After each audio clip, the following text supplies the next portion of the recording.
Hello, everybody, and welcome to this Hello, everybody, and welcome to this webinar with SSE and Gradcracker. I would firstly like to introduce the Gradcracker members of the panel. So my name is Carla. I'm a director at Gradcracker, and I have worked with Hazel and SSE for a number of years. SSE advertise their degree apprenticeships, placements, and graduate opportunities on Gradcracker, which are now nearly all live. Jess?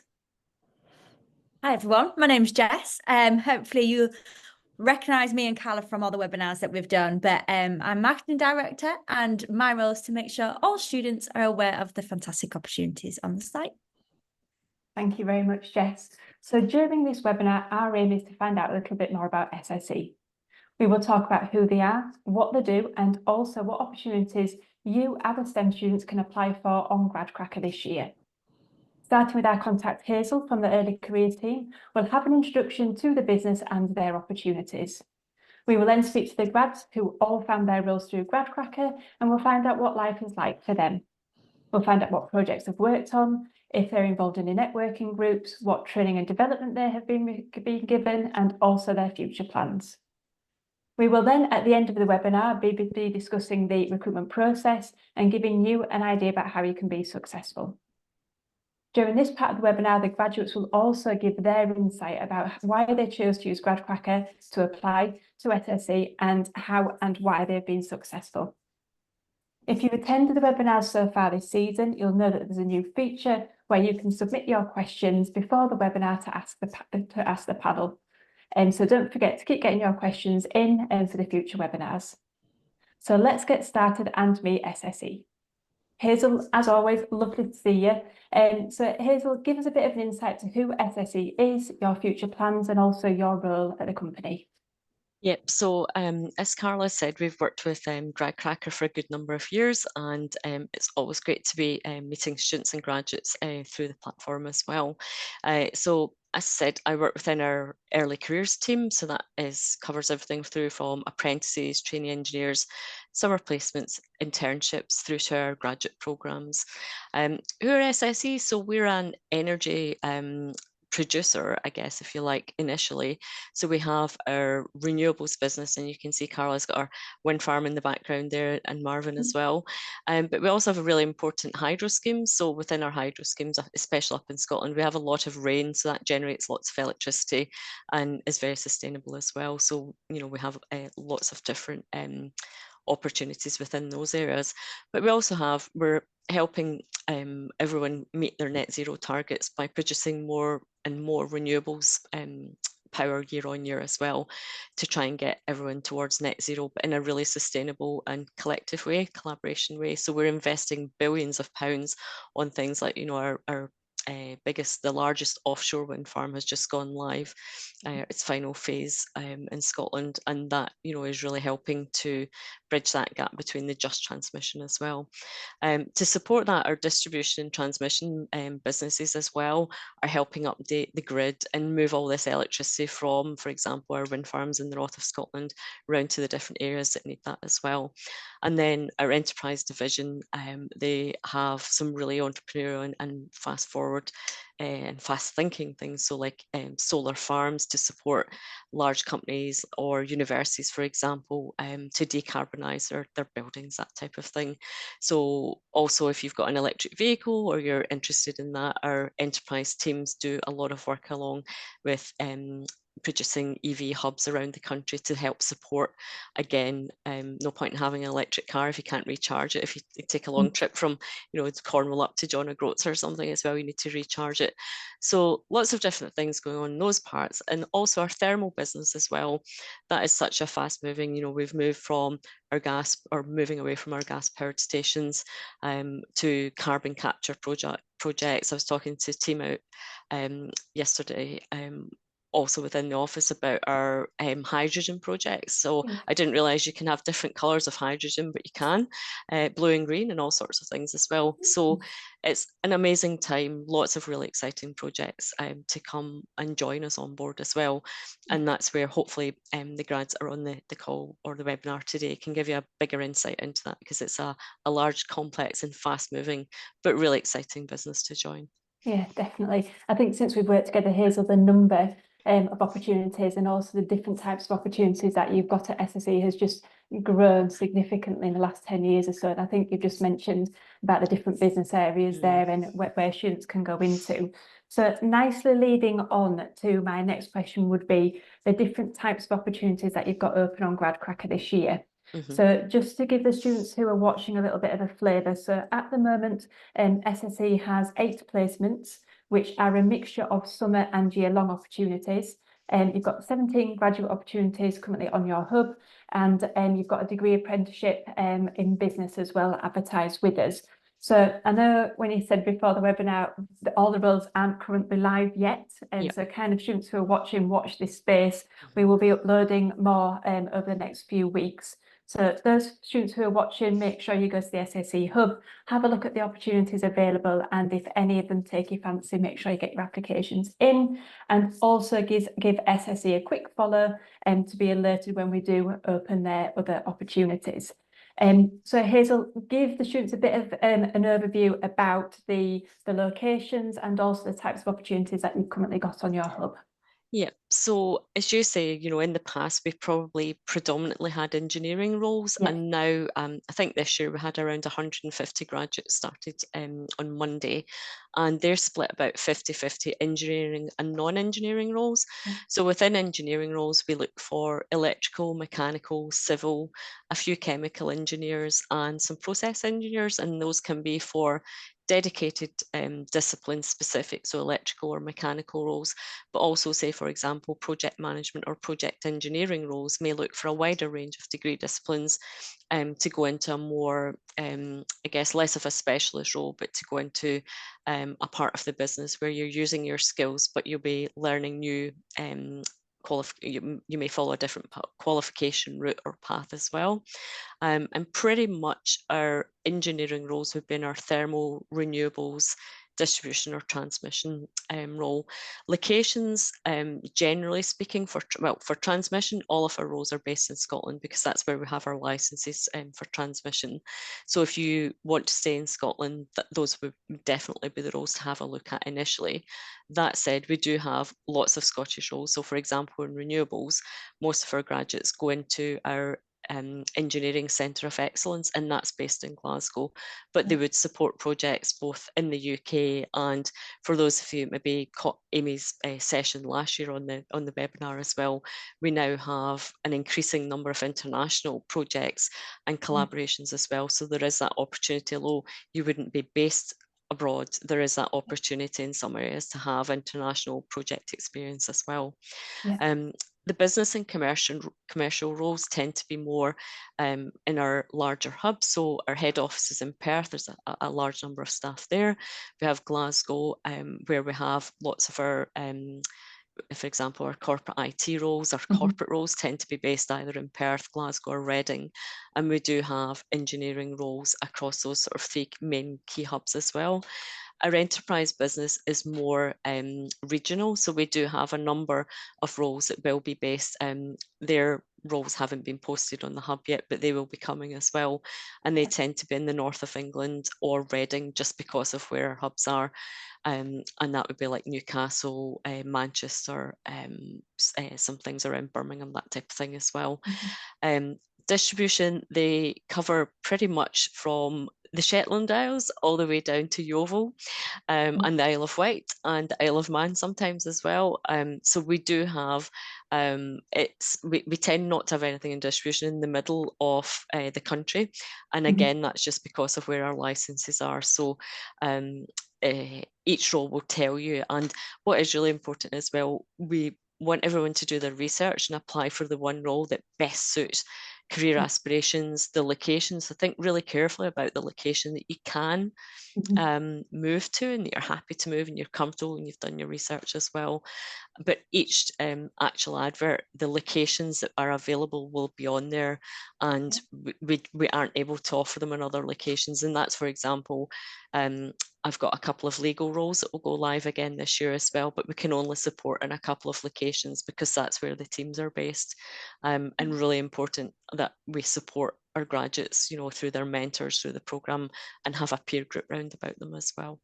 Lovely, super. So basically, Hazel, there's an opportunity for everybody. Absolutely. There's an All around the opportunity, country. yeah, and a location for everybody who's watching this webinar. So make sure you check the hub afterwards and get your applications in. And hopefully, we did have a question from the audience. A lady called Katie at Durham University. She asked about the different graduate positions that you're going to have advertised this year. So hopefully, Katie, that's given you the answer, and you can pop on over to the hub now and get your applications in.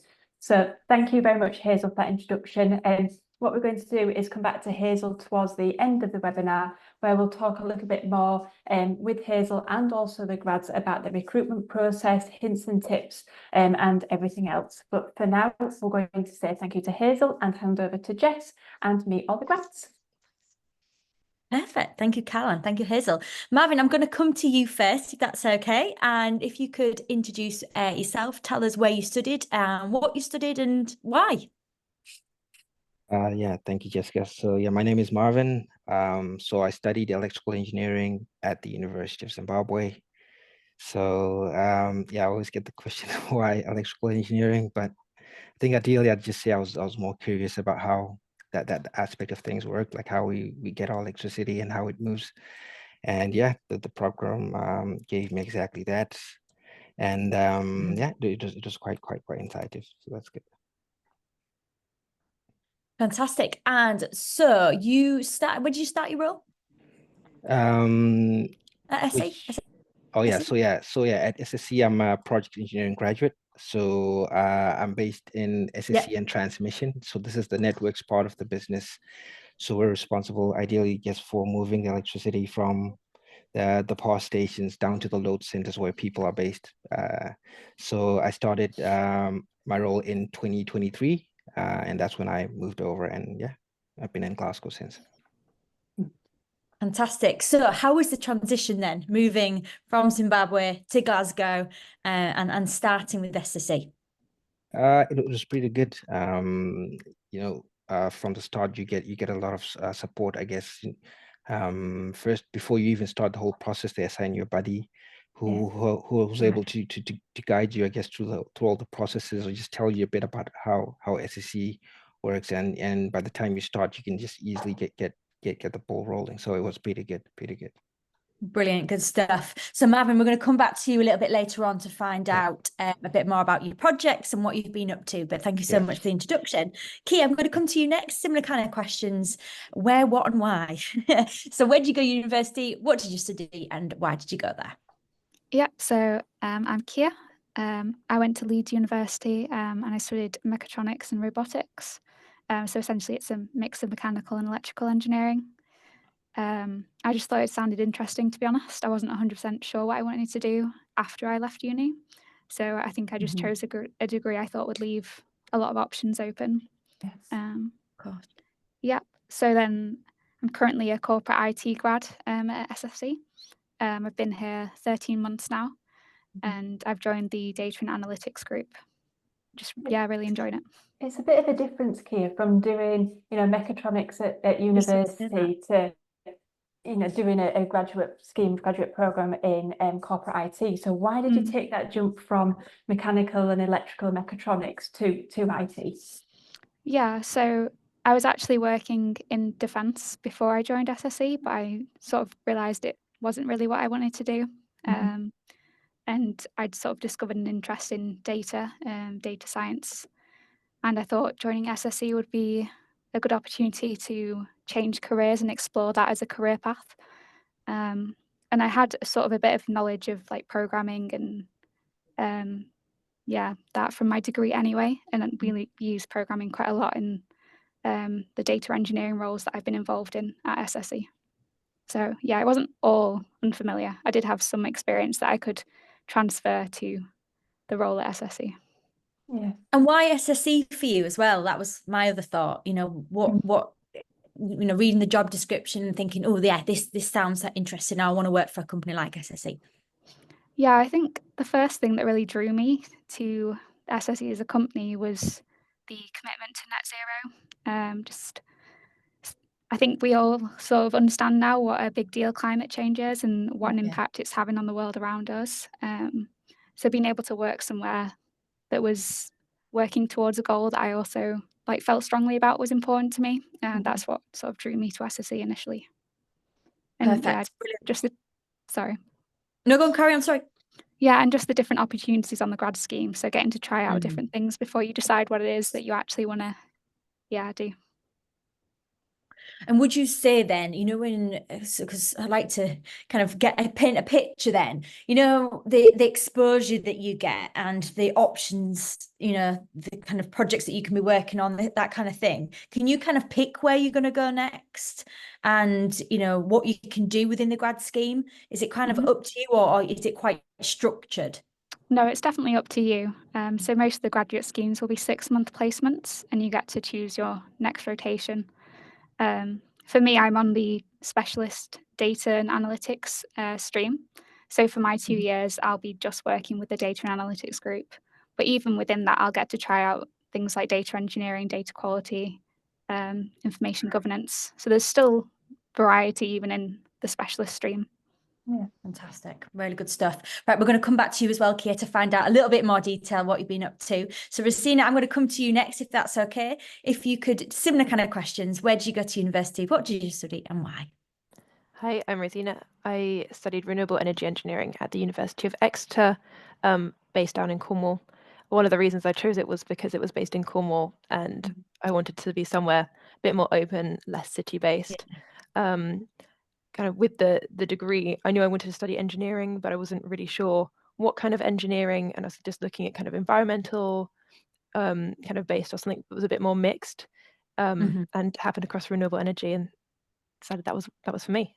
Yeah, fantastic. And so tell us a bit about your role and how long you've been in the position for. So I started this time last year.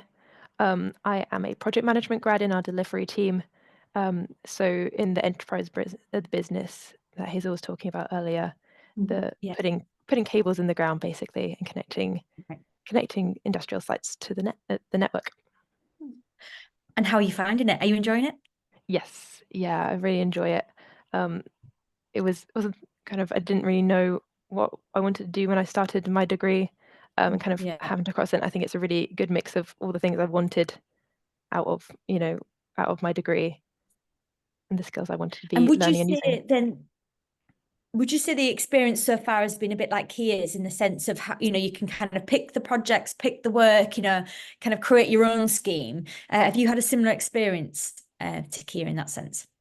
Mine's a bit different. I'm on a specialist stream as well, but I came in as a project management grad to kind of stay in the same team for 2 years to build up those skills, to then roll off as a kind of experienced project manager. And then would you say the same team after the 2 years? Is that how that would work?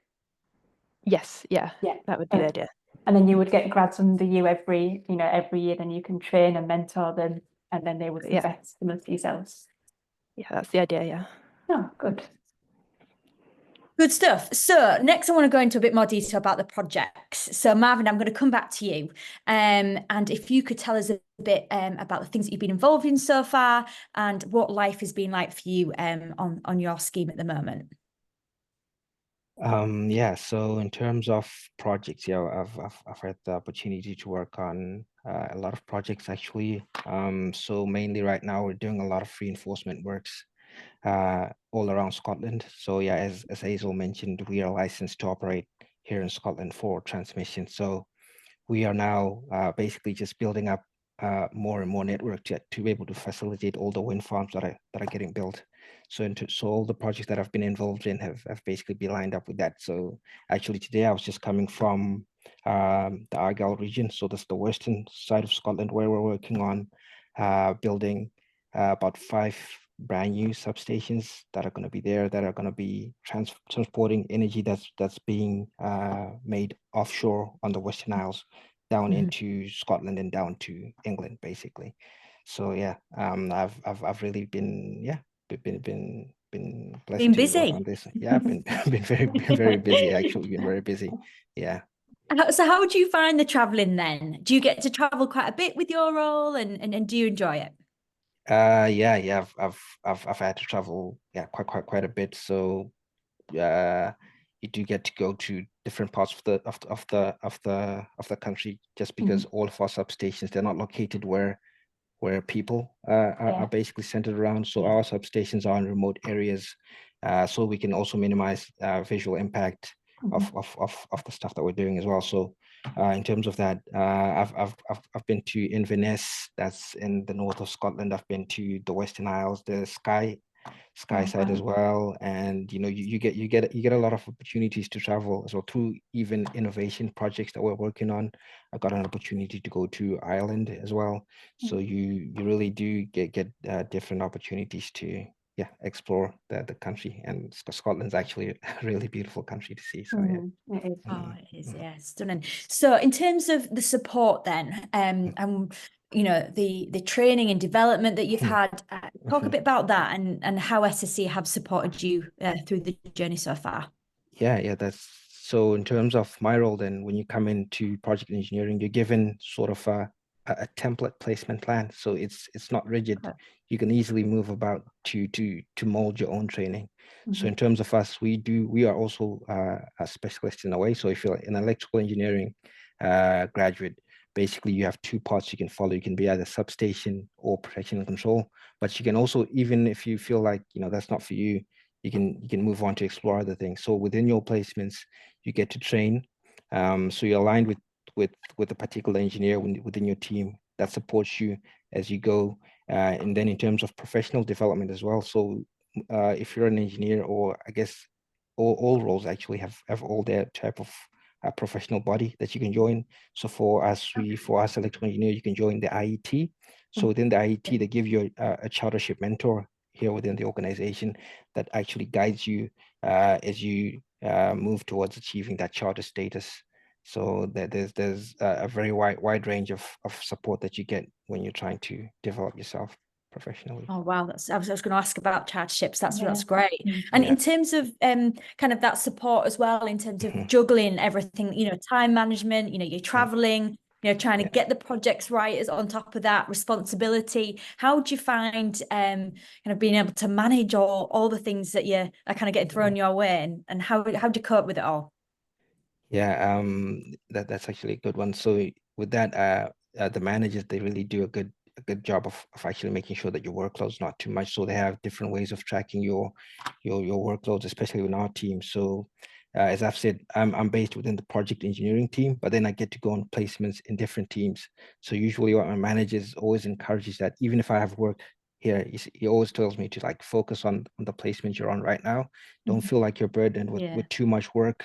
We'll try to carry on work from a different placement. When you're on that placement, just take in the time to enjoy that placement that you're on, because this is the only time that you basically get to move around the business and see all these different type of things. There's actually a saying within our team that they say that the grads get everything, because we really get the opportunity to see different things, and other people that really don't get to do that. So yeah, the graduate route is a really a good one.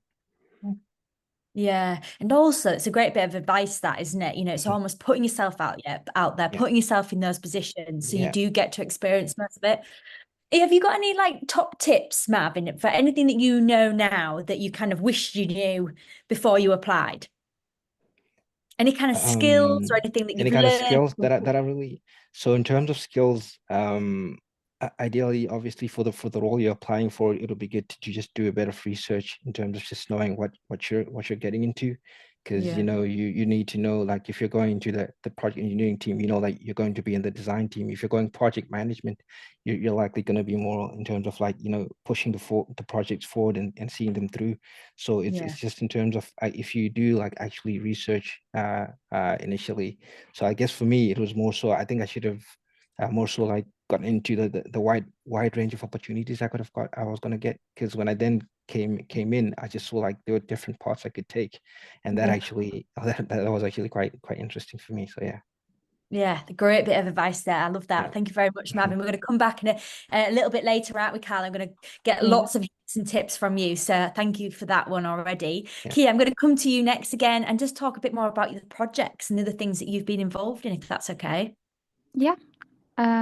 So my most recent placement on the graduate scheme has been with the data engineering team. Yeah. So essentially what they do is move data from the source to the customers, making sure that it's transformed and cleaned and it's ready to be used in reporting. Yeah, so a lot of the technologies we use are like, we use Python, SQL, using Microsoft Azure projects as well. Yeah.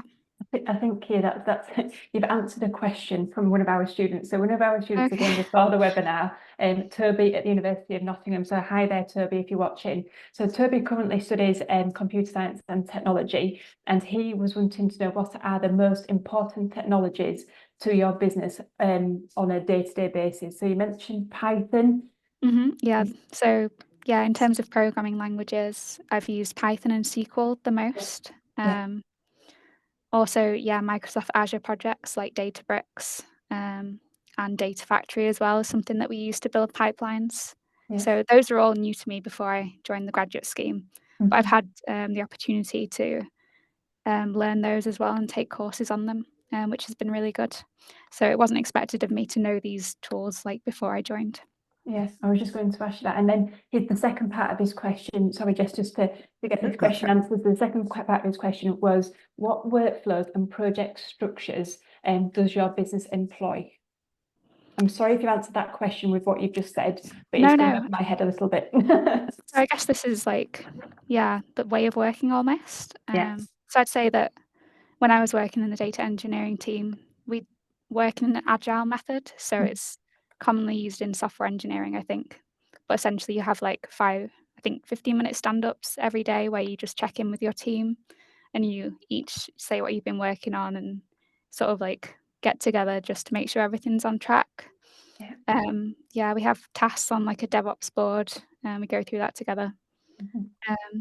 Yeah, we sort of plan our week essentially and then review it together at the end of the sprint and see how we've achieved the goals that we set for ourselves. Yeah, I find that kind of way of working works quite well for me.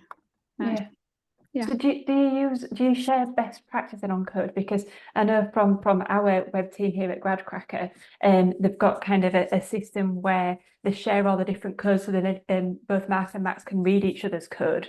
So is that what you do at SSE as well? So it's kind of a universal coding language that you all use? Yeah, so we have they're called repositories where we store data. And if you want to make a change to the repository, then you have to make pull request, which gets approved by someone else. So you can't mark your own homework, so to speak. Yeah.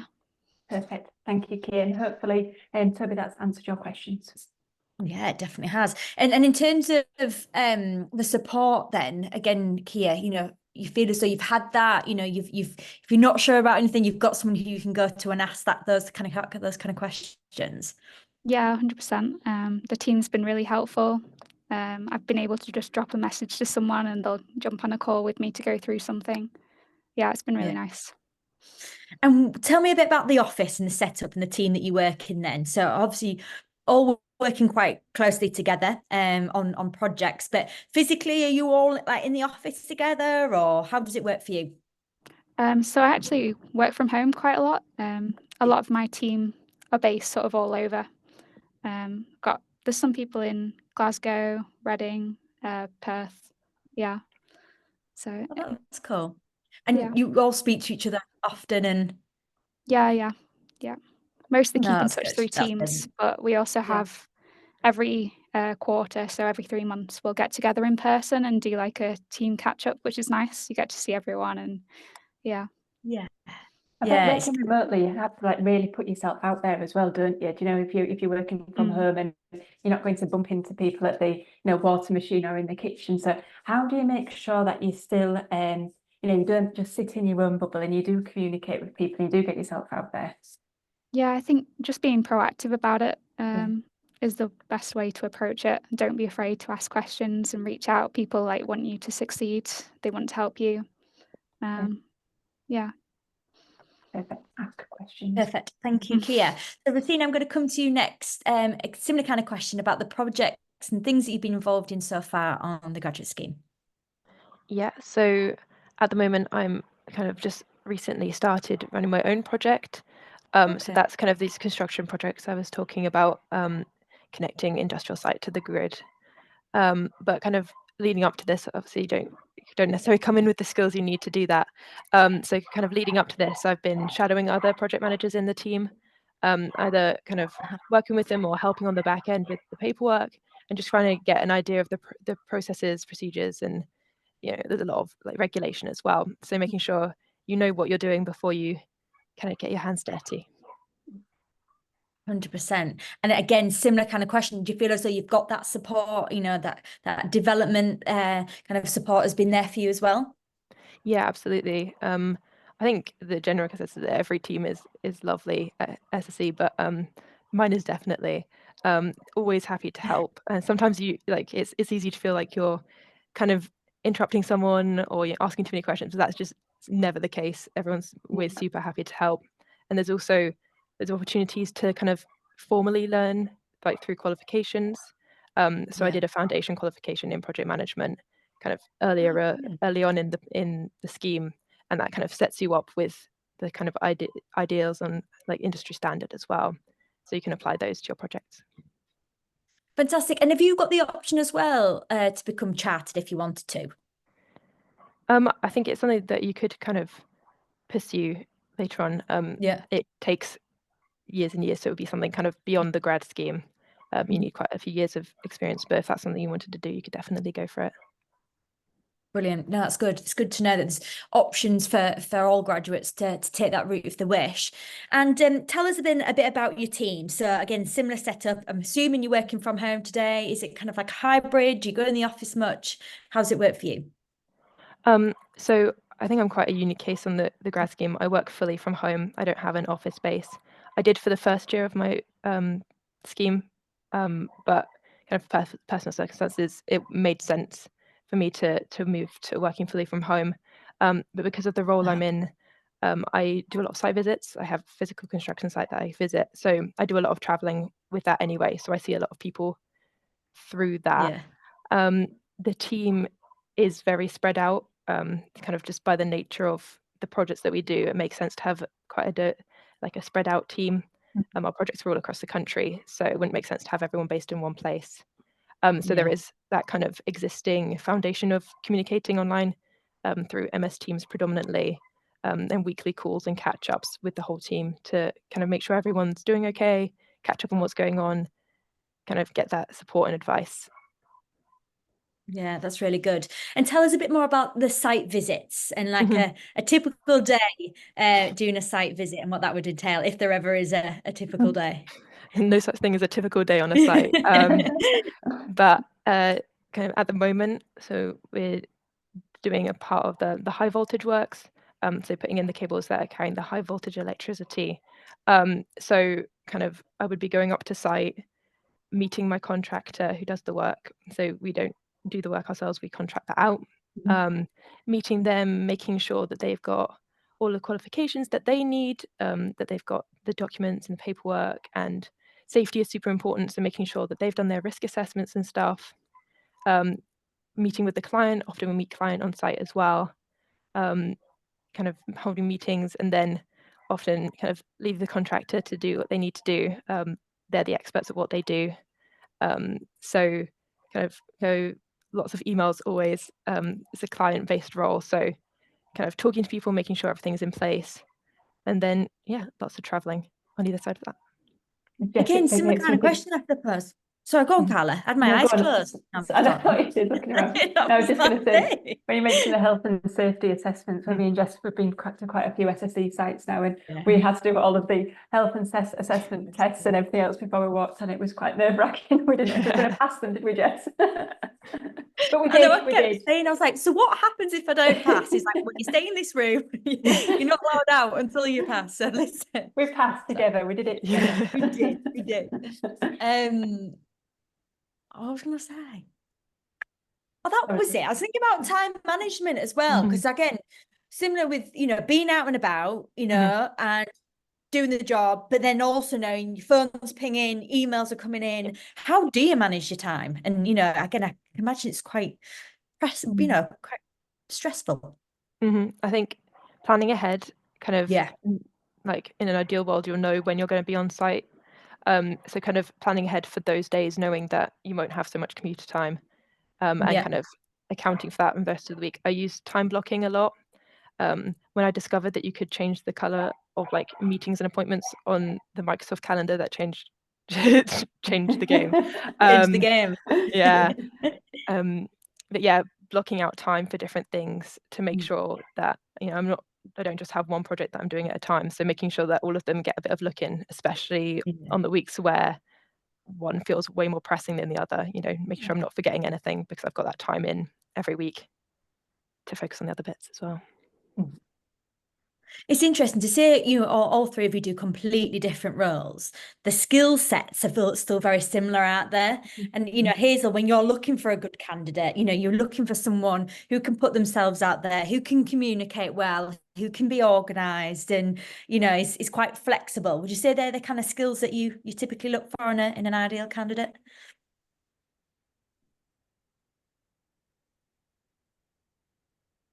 Can you mute Hazel?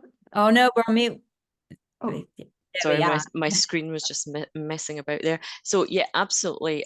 You see on our adverts as well, we do include a paragraph just about, you know, we're looking for candidates and graduates to come in who have that curiosity. And I think a couple of grads have mentioned networking, whether it's virtually or in the office, and just you know, I always say to people, if they come in, whether it's in the graduate program or our summer placements or internships, if you only get to know about the part of the business that you're in, you're missing a trick, because, you know, in our Glasgow office, we've probably got 400 or 500 people rotating around on a weekly basis.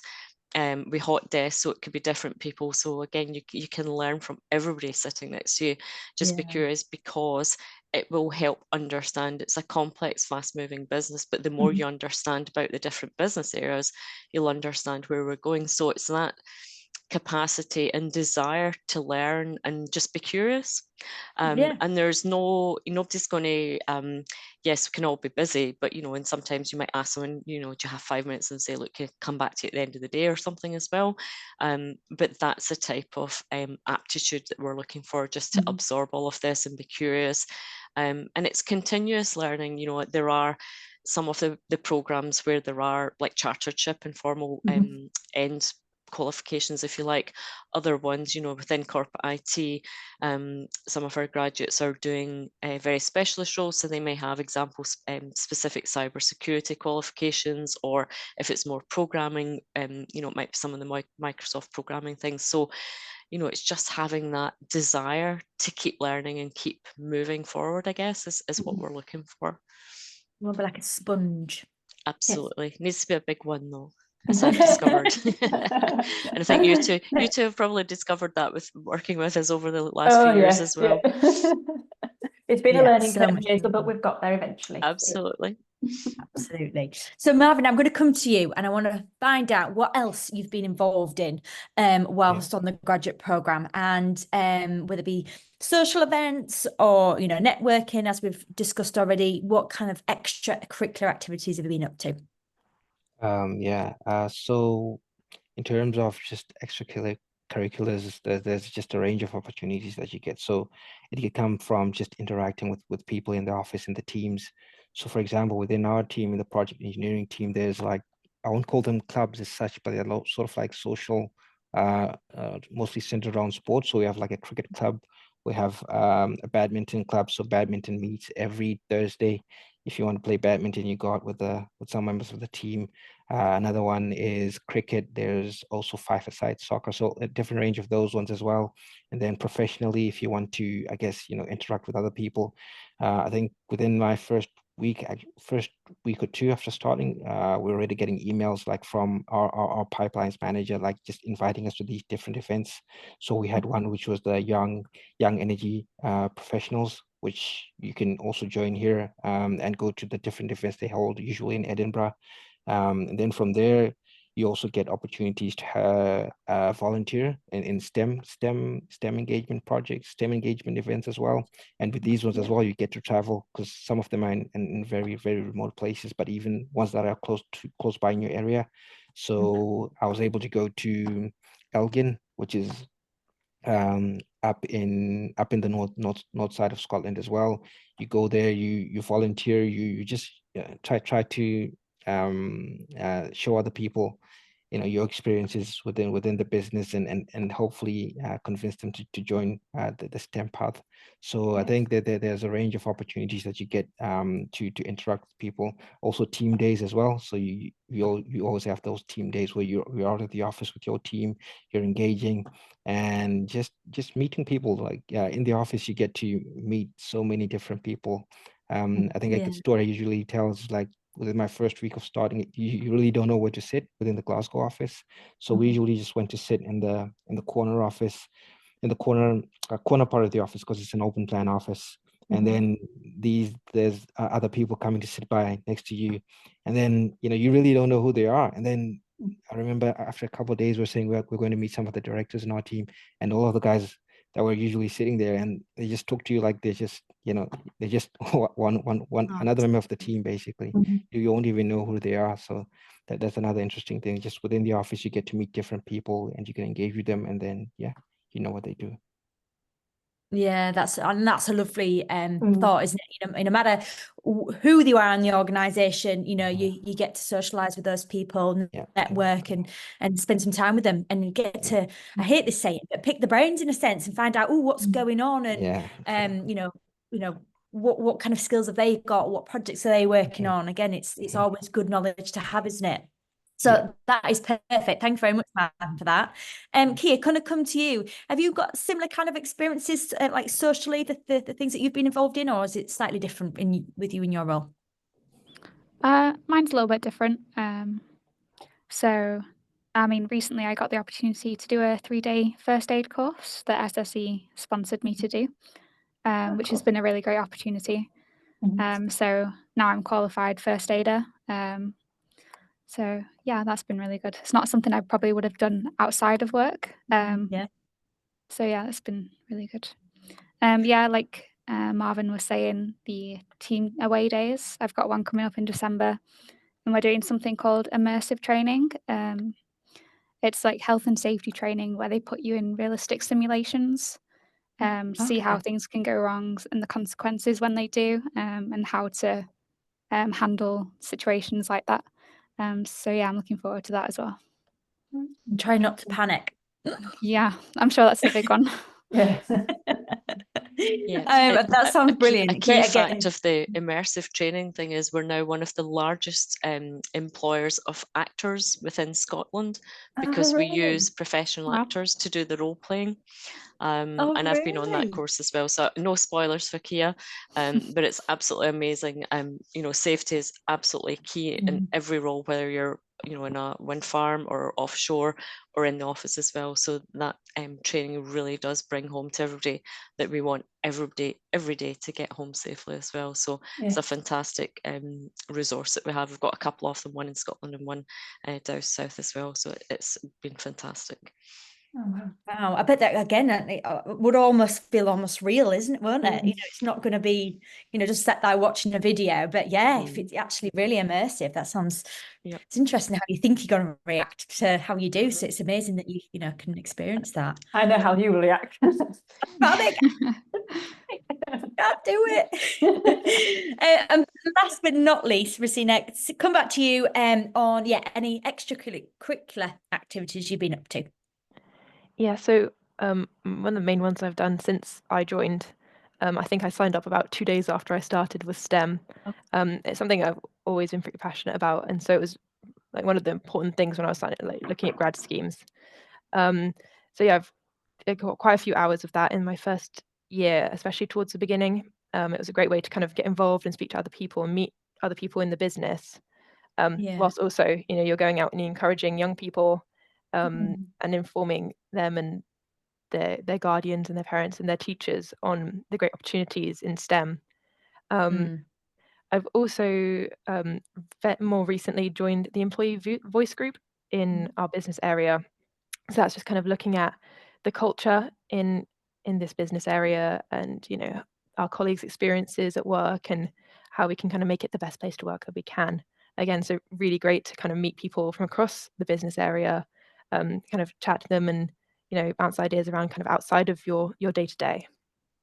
Yeah, brilliant. And it's nice to give back, like you say, you know, kind of encourage and enthuse and inspire the next generation coming through. So it's great that SSE have supported you in doing that as well. So Carla, I'll come back to you because we're going to find out a bit more about the opportunities, application processes and top tips.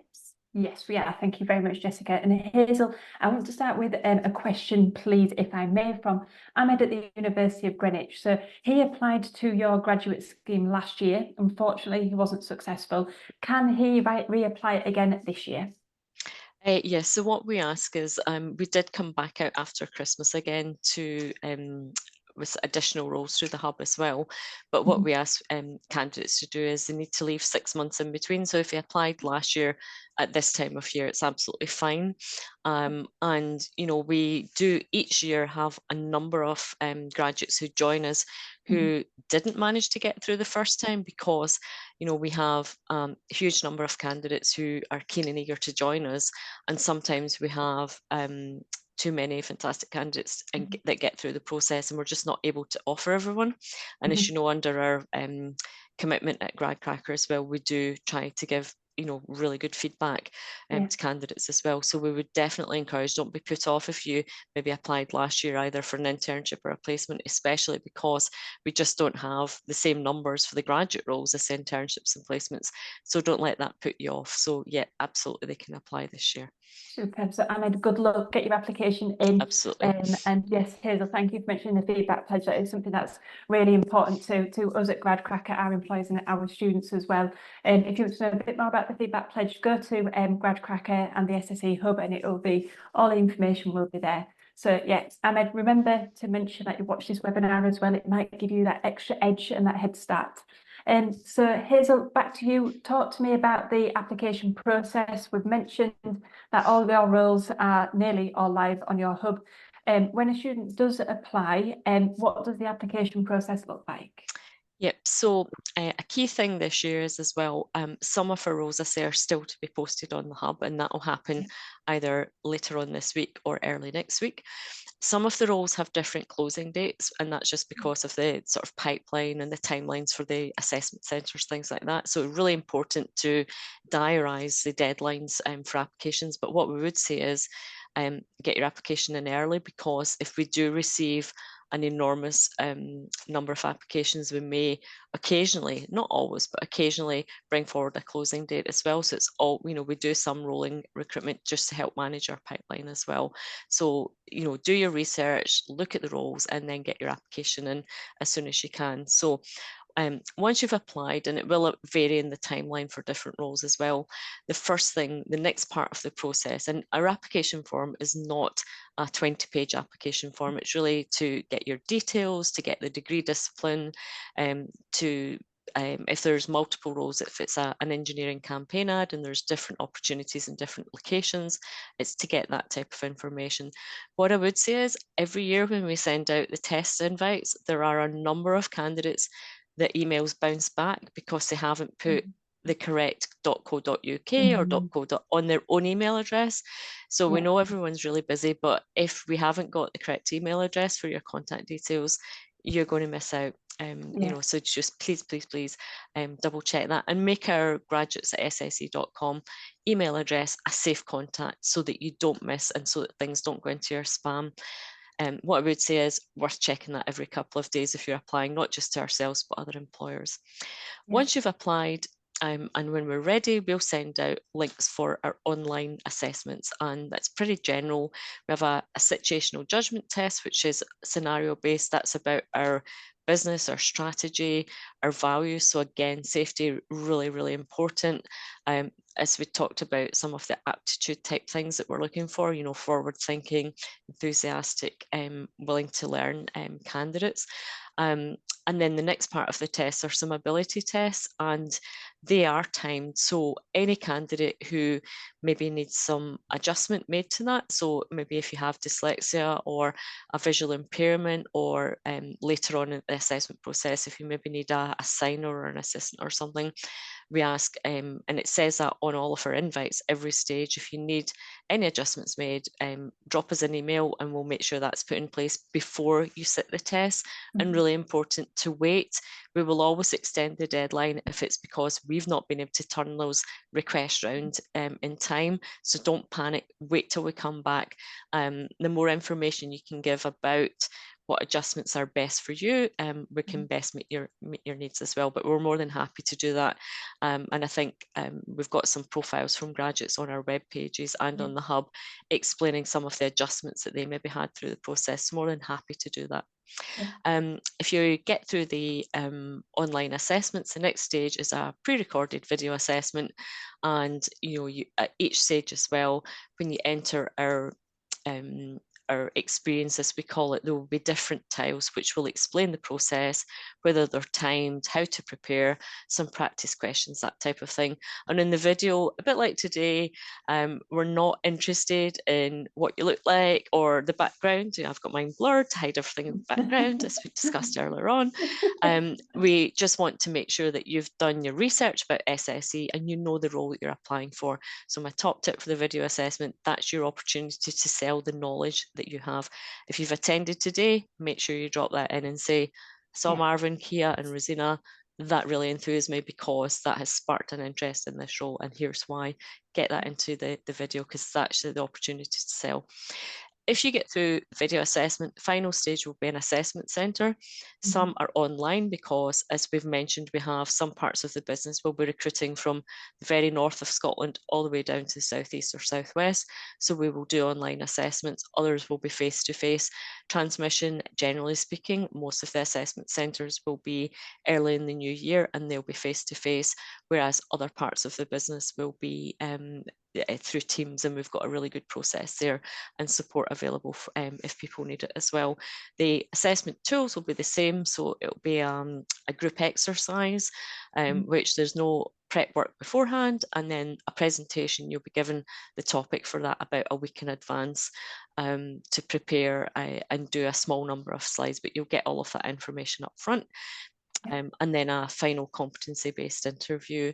And again, that's the type of thing where we don't hide the competencies that we're looking for. We've talked about some of them today: team working, that type of thing, problem solving. Doing the right thing is really important to us. So we look, and some of the questions may ask about some ethical things that have popped up as well during your time at university or in life as well. So again, just have a think about some scenarios that you may be able to use for those, and to structure both in the video assessments and at the final interview stage. The STAR technique can be really helpful, especially when you're under stress. You might talk about what the situation was, you might talk about the task, the action, and then forget to tell them what happened at the end, and always say add in the reflective piece, because that can take it from a good answer to a really excellent answer as well. And that's our process. It does take a bit of a time because we're managing thousands of candidates. But if you have any queries or you're not sure, or some of our assessment centres will be around exam time, both before Christmas and after. So if there's a clash, come back to us and ask. We're not scary people.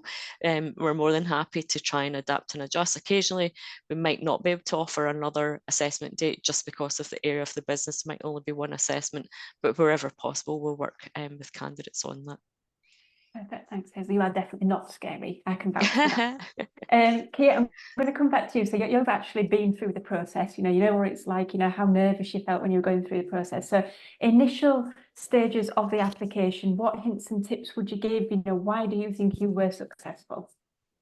Yeah, I think just having a really good understanding of why it's SSE that you're applying for, as well as the role that you're going for. What is it that interests you?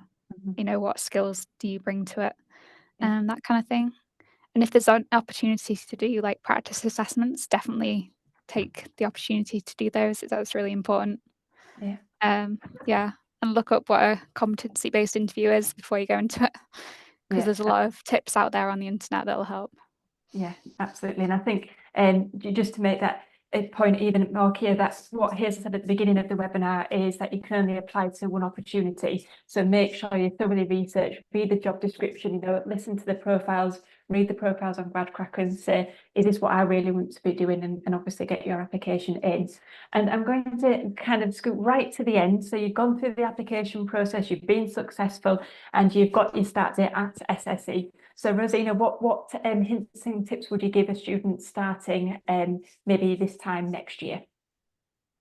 I think my main one would be, don't be afraid to ask questions. We have the early careers team who are all super lovely, and you'll also, once you've been successful, you'll be assigned a buddy. Yeah. I think someone mentioned that earlier. They're kind of like your person to go to if you don't want to, if it's a question you maybe don't want to ask your line manager, or maybe if you don't know who your line manager is going to be yet. They are a grad. They've volunteered to help and to be a buddy, so they're genuinely happy to answer your questions. So reach out and ask those questions. It might help you feel a bit less nervous, and get that information that you need. Perfect, thanks Rosina. Marvin, anything else that you'd like to add about your experiences during the application process? I think probably mentioned it all, but yeah, I think as Kia mentioned, like just researching in terms of what a competency-based interview is, and also I think leveraging on your experiences as well in terms of the video interviews. I think that's really what helped me as well, because I was able to just speak on my experiences. So don't be afraid to actually use those experiences in the interviews. Perfect. Thank you very much, Marvin. And thank you very much, everybody, for joining us today. So don't forget, the opportunities are currently live. There will be more on the SSE Hub on Gradcracker either tomorrow or into next week as well. So keep an eye out for those. And like Hazel said, remember to say that you watched this webinar. That's something that they'll definitely be looking out for.